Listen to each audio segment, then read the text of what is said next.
the major issue is, why is it so? Why is it that men and women having the same job are interested in different things? Women seem to be interested in health, family, economy, services, welfare.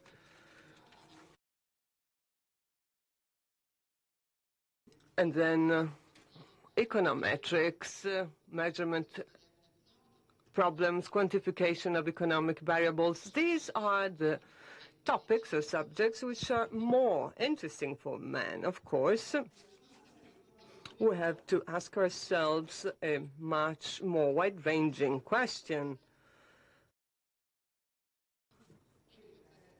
Why is it so that women economists seem to disappear when approaching the top level in the academic world? If we got 100 top-level scientists, we got 15 women and 85 men. But if we consider the student population, very often females are more numerous. In Europe, out of 100 students, 54 are women, and these proportions remain the same until the stage of PhD. So it is interesting to understand why do women disappear at the highest levels of a scientific career. We have Juan José DOLADO with us. He is a professor at the Carlos III University in Madrid. He got a PhD in Oxford, and he has been focusing for a long time on labor economics, econometrics, economic theory. He has also been focusing on macroeconomic aspects. His areas of interest are partially male, econometrics, for instance, and partially female, labor economy, for instance. So I'm sure that Professor DOLADO can really help us in answering the questions I have just asked. He will help us understand the reasons leading to different interests for men and women in the framework of the same profession. It is important to understand which are the reasons underlying these differences, because choices and basic conditions have an impact on the career paths of both men and women. I'm sure that Professor DOLADO will provide us with provocative and interesting answers. I'm happy to see that we have an audience crowded with young people who are just starting their personal career. Professor DOLADO, you have the floor. How far my Italian goes.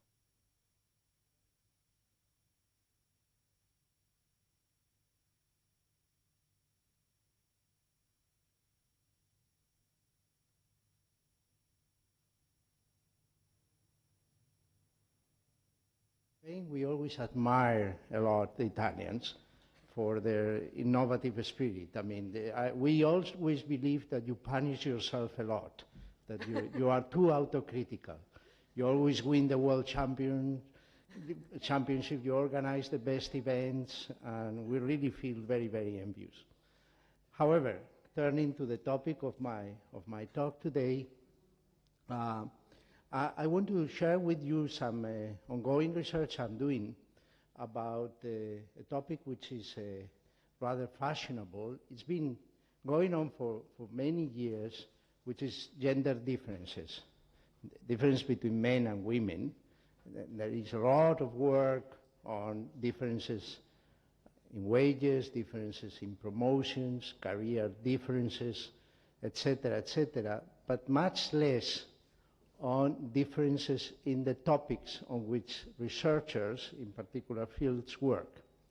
So the question I want to address today is whether the data backs up a belief generally spread among our profession, economists, which is that women tend to be concentrated in specific fields. For instance, let me just start with this sentence by a very well-known labor economist, which basically says that in the 60s and 70s, a really large part of the still small representation of female economists were doing research in specific topics like labor, household economics, labor supply, development, etc. But the things are changing. But this is just a belief. There was no evidence about that.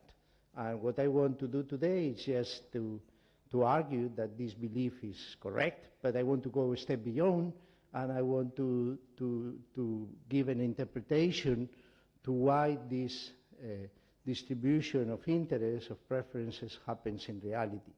And furthermore, if I have time, and I hope so, I want also to share with you the idea that beliefs and self-fulfilled prophecies is a very important aspect in explaining gender differences, why people with except the gender are equally talented, etc., end up in a different equilibrium, in a different achievement, and what policies are more effective to fight that. Okay, so let me just start by saying that I'll start with some motivation, some very basic hypotheses just to interpret the results, give you a couple of lines about the data I'm using, some empirical evidence, and some conclusions and further research. There is a very large literature, not only in economics, about the whereabouts of men and women. As I said, wages, promotion, publications, etc., etc. For instance, I was asking the chairwoman whether in Italy there is something which has been going on in the States for many years, which is a committee which studies the status of women in the economics profession and in several professions. It like follows these women. This is called the Committee on the Status of Women in the Economic Profession. There is one also for the European Economic Association, even in the Spanish Economic Association. We have something called COSME, Comité de Seguimiento de la Mujer en Economía. So we make reports on how women are doing. However, there is very little evidence on the topics that they do research on. In other sciences, there is evidence that, for instance, in medicine, that women are concentrated in particular fields, like, for instance, obstetrics, pediatrics. There are a lot of women there, but very few in surgery. So if you have to get a surgical operation, you have a very low probability of getting operated by a woman. The same happens, for instance, in psychology. Environmental and clinic psychology are female fields, whereas, for instance, neuropsychology is a completely male field. And this morning, I was also talking to an Italian professor of law. He told me that also in law there are female fields, in physics, etc., etc. This is, to my knowledge, the first attempt just to understand what is going on. There is another paper which is quoted there for those who are interested, which is on co-authorship. Do women economists write more with women or with men? And the results are fairly similar. That is, women like to work with women rather than with men, which is one of the results of the paper. Okay, so in order to interpret the gender segregation or gender differences, let's move to occupations and let's see what the literature has told us about potential explanations. And later on, we'll move to a specific occupation, which is research, right? And see how these explanations can help to understand it. The first one is that there are differences in ability, in talent, that the brain of the man is not the same as the brain of the woman, that women are maybe worse for abstract thinking and more able for other activities. Most of what the neurologists are telling us about is that these differences don't matter much, okay? So I'm going to take the approach that basically the distribution of talents is the same, that we are equally capable, just as a working hypothesis. The second one is discrimination, okay? So many women feel that they are discriminated, that they get lower salaries for the same jobs with the same skills, etc., etc. But remember, discrimination can only survive in an environment which is non-competitive. Suppose you are the owner of a football club, and then you don't want to buy, let me give a name which is familiar to me, Ronaldinho, because he's black, and you don't like blacks. Of course, if I was playing on if this was the only team in the world, then of course nothing would happen. Ronaldinho would not be in my team. But if there is competition, there will be another team will come, get Ronaldinho, will play in the Champions League or whatever. Ronaldinho will score 10 goals against my team, will be relegated, will lose a lot of money. So whenever competition operates, discrimination sort of disappears, a blunt concept. Therefore, research, in principle, is a highly competitive field, particularly if you look at the best institutions. If you look at the top 50 universities teaching economics in the world, these are institutions which are fighting to attract the best students all over the world, because this is the way to perpetuate their prestige, etc. So I'm going to argue that discrimination for this particular aspect is not so important, because I'm selecting a highly competitive field. There is also the issue of self-selection. So there is an aspect where women and men are different, which is that women have some physical traits which give them some little comparative advantage at nurturing and bearing children. And of course, they are the ones who bring children to this world. So suppose that career interruption, say for maternity leaves, etc., is punished. Then women will anticipate this and will select occupations where these interruptions are not penalized, or not so heavily penalized. For instance, women would like to be civil servants.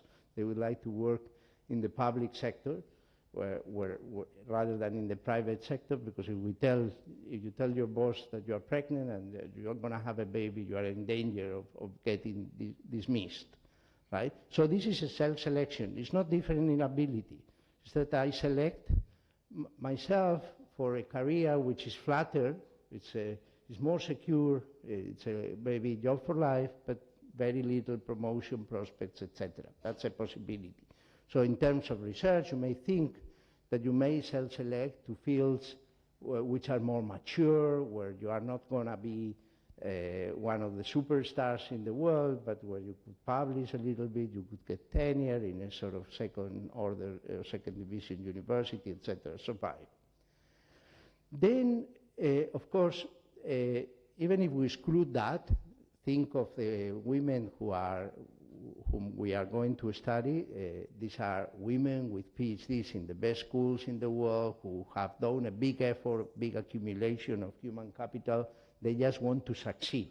They don't want to be in mediocre places. They just really want to get to the top. So I don't think the third one is so important either. However, let me just anticipate, as I started with a quote of this labor economist, that women are concentrated in certain fields, at least according to the numbers I'm going to show you. There is two possibilities. One is that women are excluded by men, that is, that men avoid women, or that women avoid men, that is, that they don't want men around. The first explanation, which is the fourth one, has been applied, for instance, by economists and sociologists or to racial segregation. So the idea is that suppose, let me just use the racial segregation example because I think it's very illustrative. Suppose you have a neighborhood where only whites live there, they only live there. All of a sudden, some blacks arrive, and nothing happens. They get integrated. A certain black population lives there, but eventually they reach a certain threshold, say 20% of the population. For whatever reasons, this is considered by the white population as too much. What happens is that the white population leaves that neighborhood, that area, and it becomes 100% black. So in English they have this name called tipping segregation.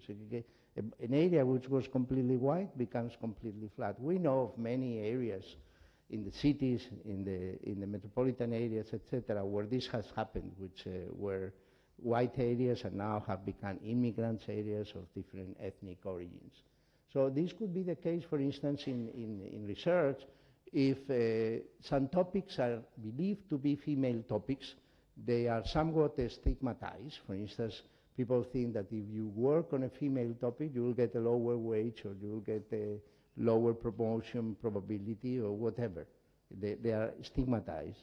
And men leave the field when there are too many women in there. That's one possibility. So this is what I will refer to as men avoiding women. Then there is a fifth possibility, a second possibility within this set of explanation, which is that women avoid men. So there is a lot of experimental, psychological literature stressing the fact that it seems that women who are equally talented as men, and they know that, I'm going to give you a brief example, don't like to compete with men. It's not that they don't like competition. They like to compete with women, but not with men. Let me just stress that in all these experiments, women are perfectly informed, and they know they are as good as men. So it's not that they are discounted, that they are inferior in some activity, and since effort is costly, why should they exert any effort? No, this is just that they dislike to compete with men. They don't want to take part in this sort of macho competition type of thing. Okay, so if this is the case, then women will avoid men. They would like just to compete with women, right? The example I just want to briefly give you, it's an example where three economists went to a school, took boys and girls of the same age, made them, there were like 400 students, made them run a certain distance, say 400 meters or 300 meters, several times, just to take the average timing, so just to make sure that it wasn't that they had a bad day or whatever, and then chose kids of the same age, more or less the same height, etc., and put them together, okay? So if you put two boys together who had done the same time, or approximately the same time on their own, then there is a tournament effect. There is the effect that you are fighting against another one, competing against the other one. What you observe is that both kids did a better time than when they were running on their own. If you put two girls, the same happened. If you put a boy and a girl, the girl did much worse time than when she was running on her own, whereas the boy would do a better time. And this sort of experiment has been repeated in many, many instances, doing sort of little mathematical operations, many, many instances that it keeps on like that, okay? So maybe it's a matter of testosterone or evolution or whatever, but women don't like to compete with men. Okay, so once I have anticipated all these theories, let me just stress a few hypotheses that I wanted to test with the data. Both the theory of social exclusion, which is the one where men avoid women, or the theory of gender differences in competition, and using this acronym SE and GDC, where women avoid men, just predict that there is going to be some sort of persistence, that women will end up where women were before, right? So for instance, in the case of social exclusion, suppose you have a field where there is 15% of women, all of a sudden it becomes 100 because men don't work any longer on that. Or on the case of of women avoiding men, what will happen is that women will only go to women are, okay? So you will have like a sort of persistence. There are other aspects which can also be studied. So we'll try to discriminate between these two. The other aspect is the dimension and the quality of a field. So suppose you are working in a field which is large, or just to fix your attention, suppose you are in a big department. What will happen in a big department? You have a lot of disciplines. It's big, it's large. Therefore, if women like to work with women, then they are going to find easier accommodation in a large department than in a small department which is only specialized in a couple or 3 fields. Therefore, in large department, the fraction, the percentage of women, according to these theories, would be large, right? Would be larger because they can diversify more, right? It's like the external risk-return trade-off. If you have a portfolio asset with many assets, then you kind of set some going up, some going down. If you have very few, of course, the return is going to be higher, but the risk is also going to be much higher. The quality. If you have a department which is highly prestigious, which is in all these top 10 classifications, this is bound for historical reasons, because women only enter higher education in the last 20, 30 years. This is going to be dominated by men. So if women don't like to work in fields which are male-dominated, what you are going to find is that the highly prestigious fields, the fields which are more fashionable, etc., are going to be male-dominated. They are not going to be female-dominated, okay? Eventually, what we also observe is that if we look over time how this segregation by field has been going on, what we observe is that despite the numbers being low for women in many of the fields, they are changing. Women are entering newer fields. Why is it so? Well, one possibility is that there is a congestion, basically. There are too many women working on labor, on development, etc. So even if you want to compete with your female colleagues, you may do it from a different field. You may do it from econometrics or theory or whatever. This is one possibility. My interpretation of the dynamics of the historical evolution is that women started preferring certain fields because they were feeling in their own flesh the problems surrounding their mothers, their grandmothers, etc.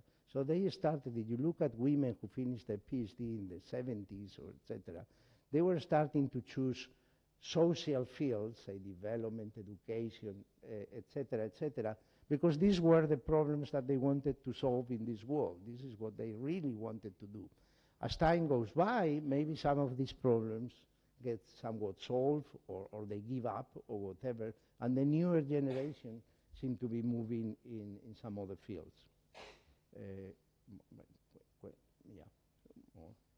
more, okay. Yeah, more. So, for instance, this is, let me just tell you a couple of things about my sample. The sample is the top 50 departments in the world nowadays. So what I did with my 2 co-authors was to go to the websites. The IT tech revolution allows us to have a lot of information. So we went to the websites and downloaded the CVs of all the members of these departments, and therefore through the websites and through the CVs we could retrieve their history. We knew where Maria Luisa was 10 years ago, what are the papers that she's writing on, and we could allocate fields to different people.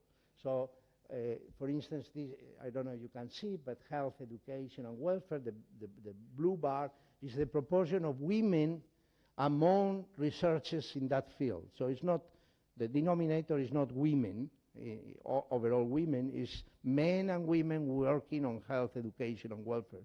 And there you see that the proportion, it's about 25%, whereas in some other fields like mathematical, quantitative, financial, it is much lower, between 5 and 10%. But in no field, this proportion exceeds 50%. Why is it so? Well, because as I said before, the women the access of women to the economics profession, the academic profession, is a new event. This graph, for instance, tells you which is the year in which they finish their PhD, their doctorate, in the current composition of departments. So if I suppose you are a department, I take a snapshot, a photograph of you, and I count how many of you finish your PhD in the 70s, how many in the 80s, how many in the 90s. If you look at the red line, these are men. So this is like an equally distributed proportion. So you had old men, middle-man men, and younger men, almost in the same proportions. But if you look at women, this is a highly steep line.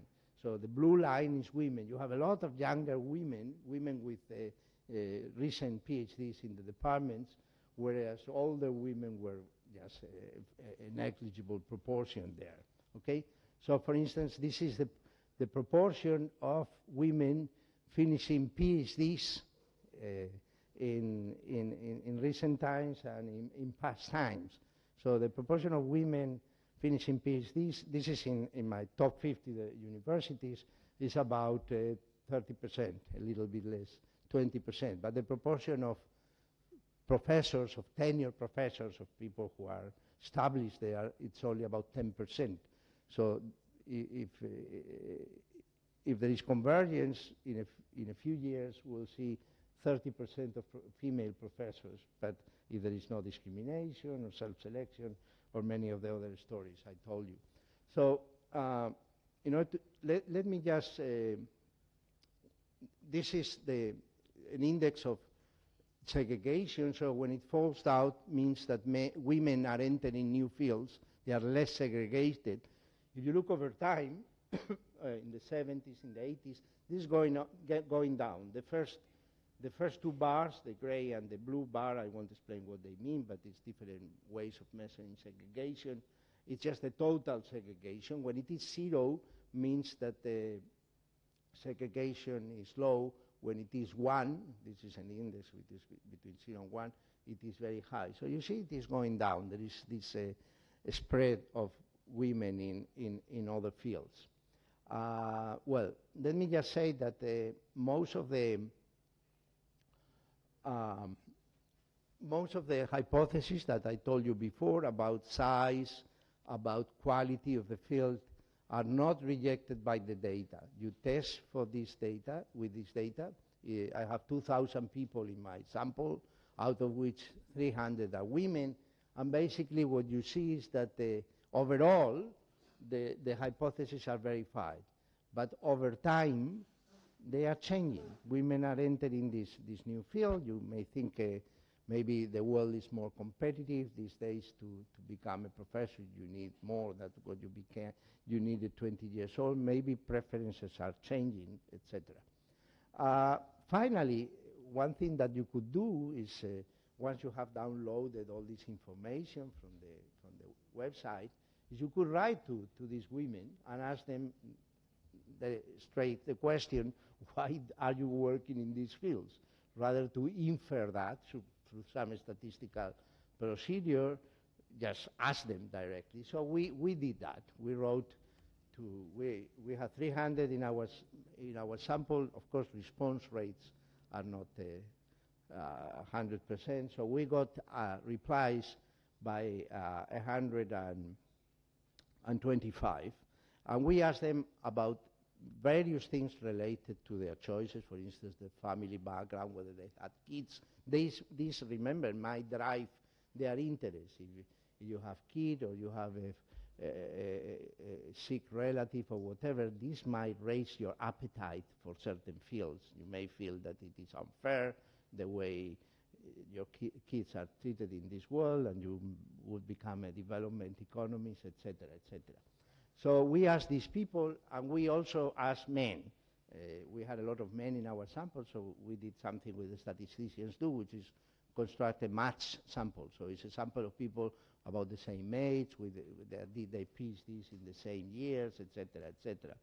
These are small numbers. I don't know, you could see them, but what I just want to show is just, if you look, we split the replies in sort of three groups.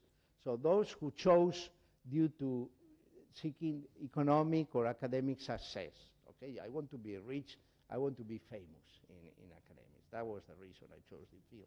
The second one is social interest. I want to help the kids, I want to help the poor people of the world, etc. Then maybe, because there is a lot of mobility among these departments, you basically specialize in the fields in which your department is very strong. So suppose you go to a department which is extremely strong in econometrics and not so strong in macroeconomics, then of course it would be silly just to do macroeconomics. You specialize on the strong field of the department. So if you look at the distribution, what you see is that among women, 50% overall say that they do it for social interest, whereas as men only do it 22%. But of course, because we have the age under inverted commas, we have the year in which they finish their PhD, which is a good proxy for age. We can follow how this proportion has evolved over time, which is the red column in the second set of numbers.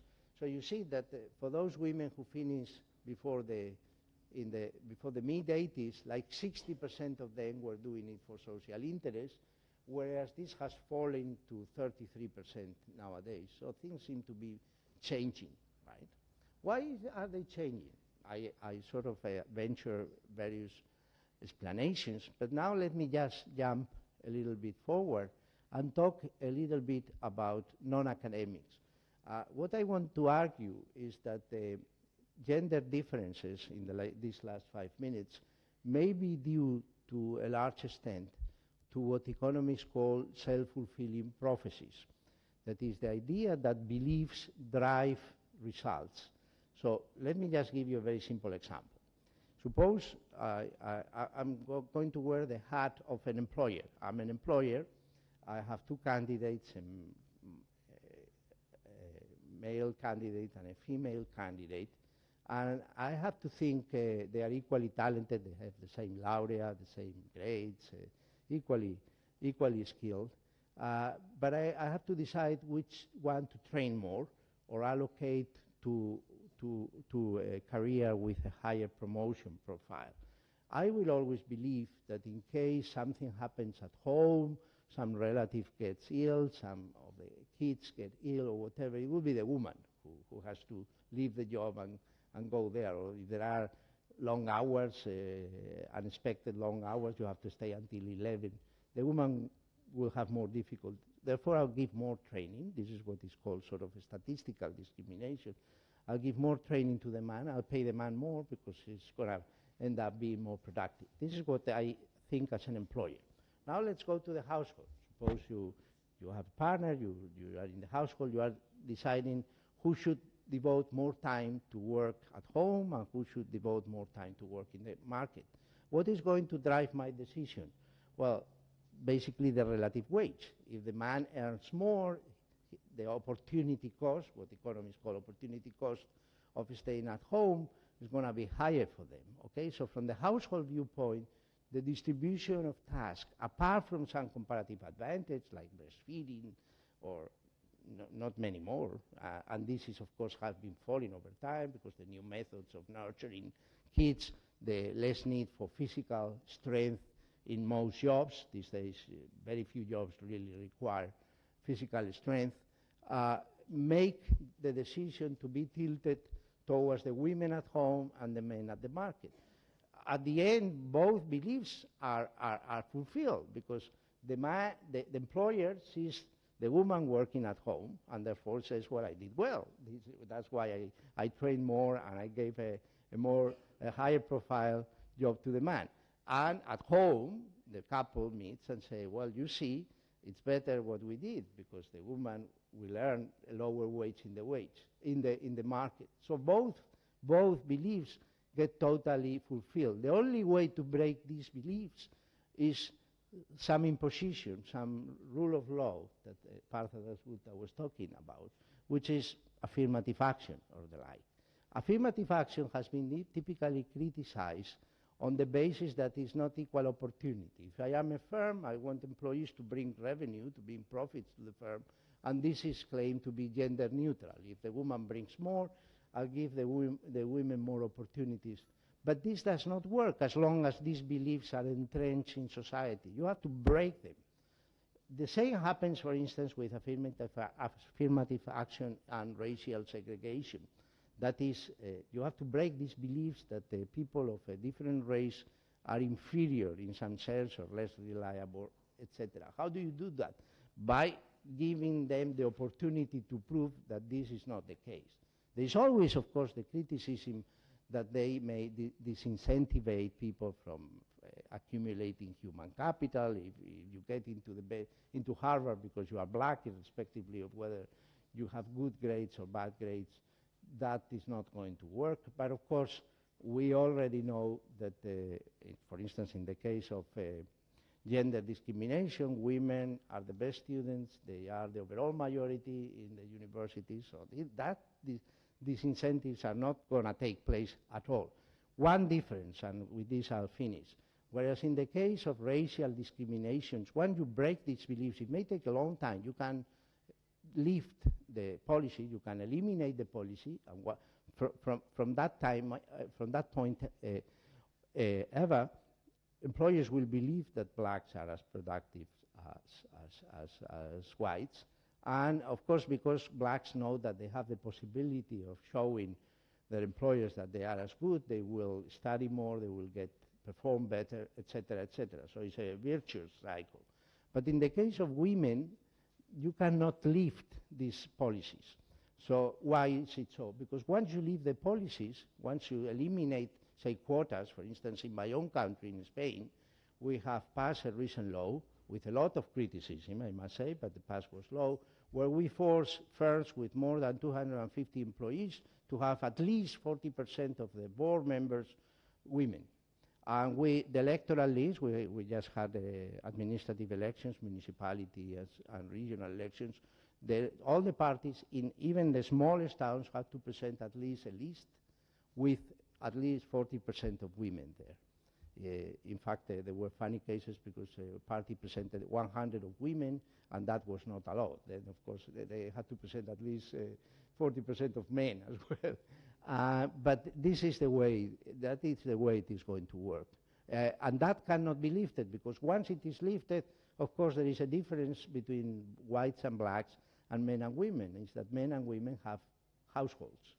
Okay, they have kids, they live together, they share certain duties, whereas blacks and whites, in principle, they don't do that. I mean, of course, there may be multiracial couples, etc. But once you leave these policies, the beliefs, the prejudices will raise again. If the kids get sick, the woman will go will be at home, and the man will stay at the job. Okay, I think I'll stop here and thank you for your patience. Thank you.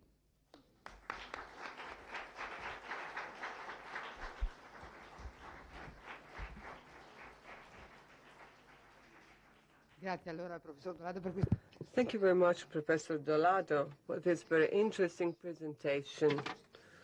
We have heard very interesting remarks on the way women compete on research fields for men and women. We have heard interesting issues and motivations.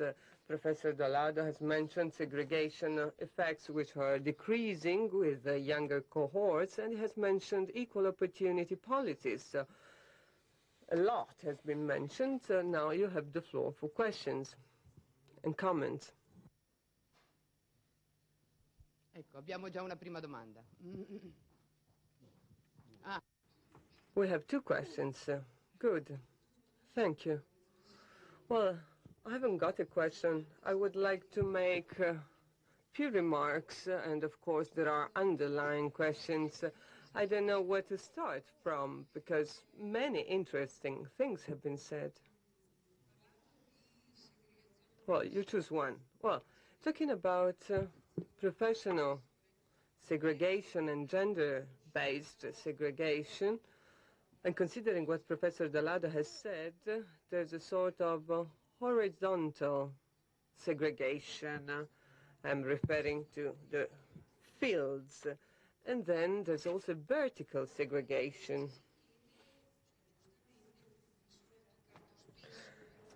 And Professor DOLADO has mentioned several reasons why this is the case. He has emphasized competencies, but opportunities as well. I am a retired teacher, but I have always considered this topic as extremely important, and I have been discriminated, and I got very, very angry, and I fought a lot. I'm still fighting against this.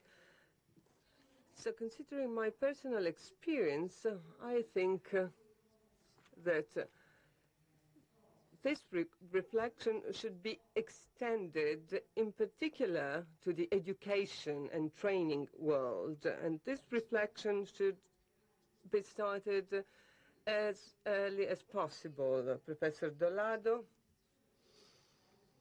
has mentioned a culture of discrimination. This is visible in our daily life. If we consider our own life, it is easy to see that there's a different focus on men versus women. So we cannot forget that the education world does not take gender differences into consideration, and I'm also referring to the learning path.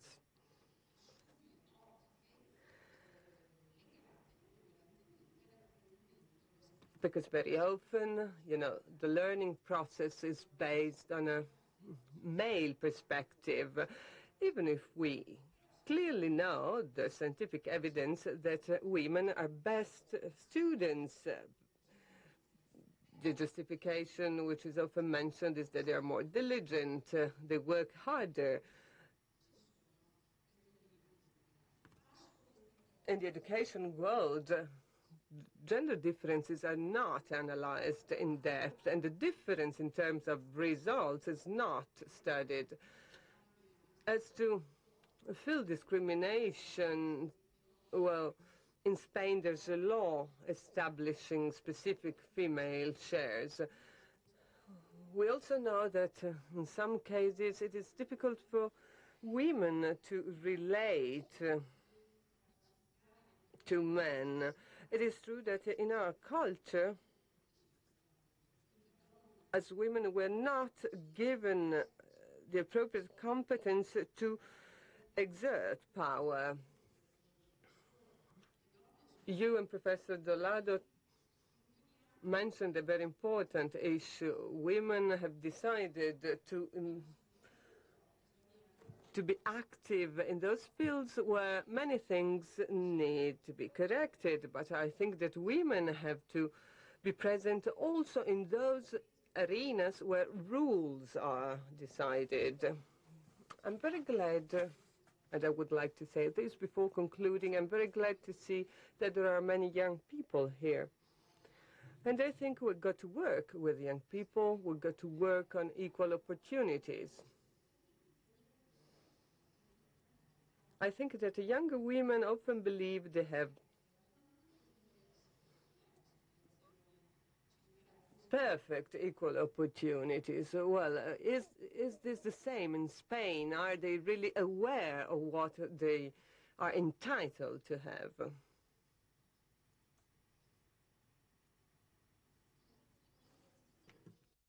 Che solitamente ad occuparsi dei gender studies sono donne e vengono definite femministe, e invece no, insomma, se alle voci di donne si aggiunge una voce di un uomo, forse insomma si ascolta di più, stranamente.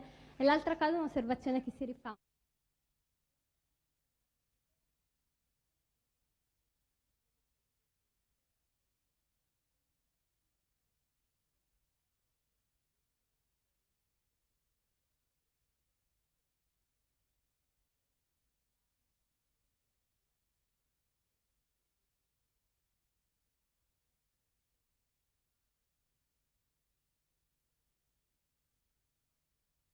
profound, rather. Are there any other questions? I'm glad to see that there are many questions. In the beginning of your presentation, you referred to the 15-85% ratio.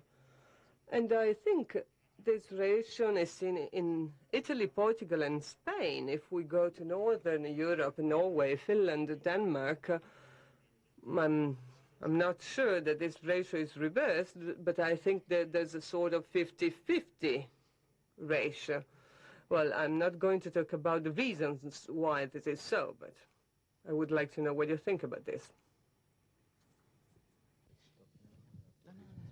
Professore, lei ci ha detto... Professor DOLADO, you told us that there's growth in the process of developing female human capital. But can this human capital become a social capital? I mean, can this capital be based on a network and therefore have a social impact? Thank you.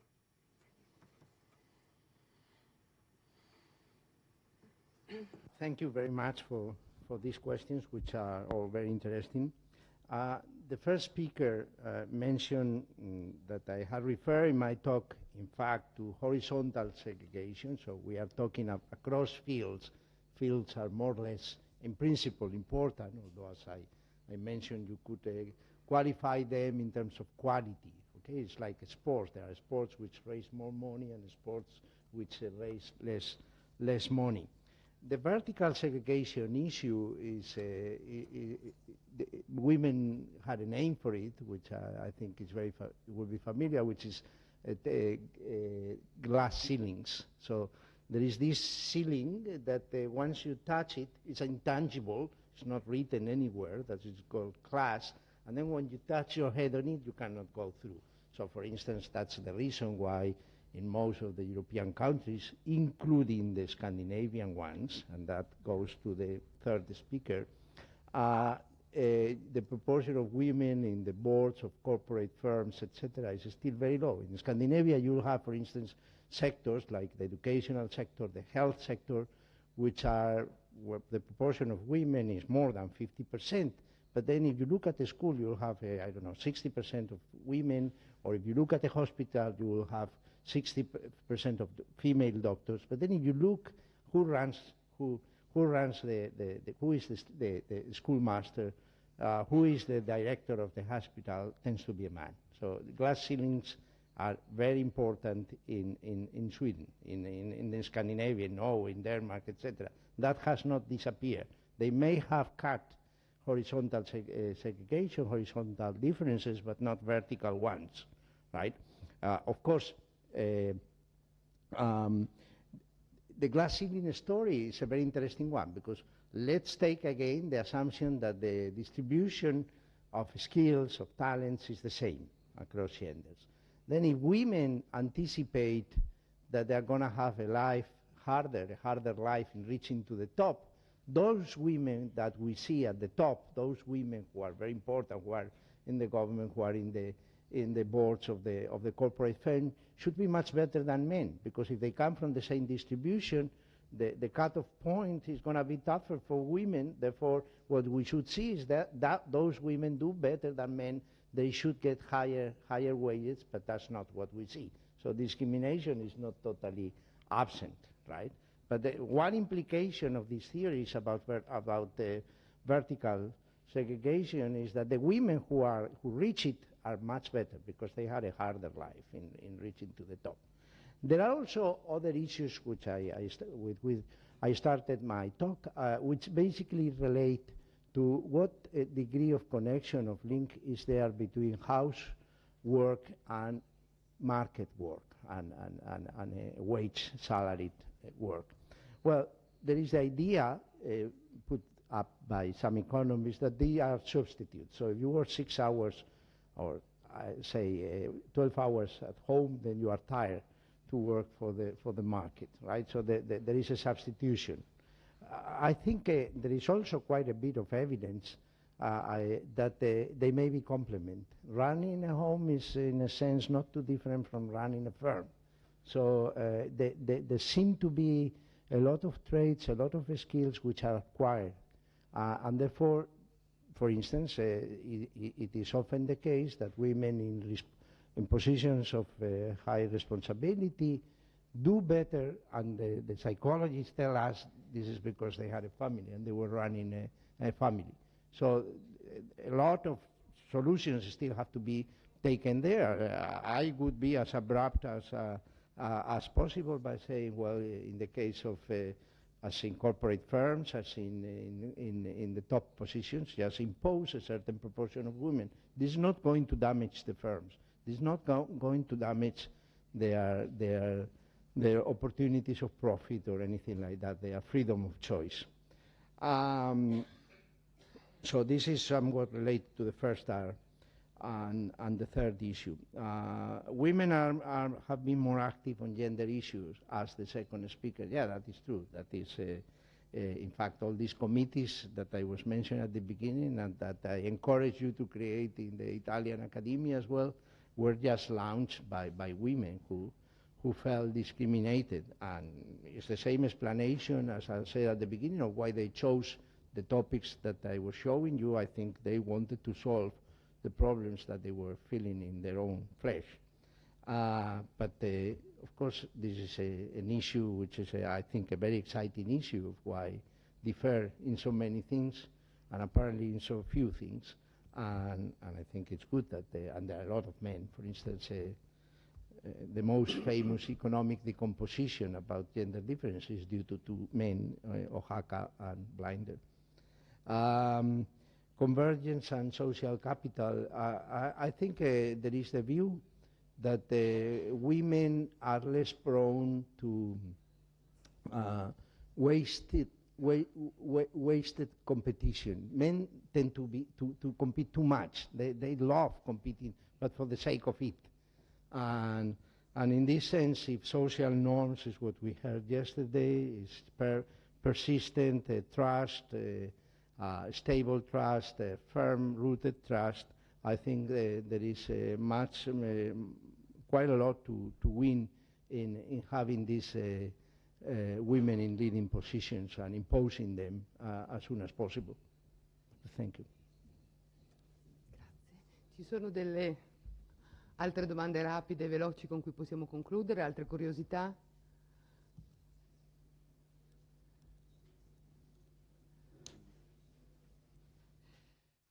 Volevo solo informarvi che c'è stata una ricerca nella seconda metà degli anni 90 a proposito dei profili di carriera delle economiste. È uscito anche un titolo, mi sembra interessante. Che genere di economista? What kind of economist? But in Italian, genere means both kind and gender. So this is just a piece of information to conclude this session. Thank you very much for your contribution. Thank you very much, Professor DOLADO, for your very interesting presentation, and I wish you a very fruitful festival.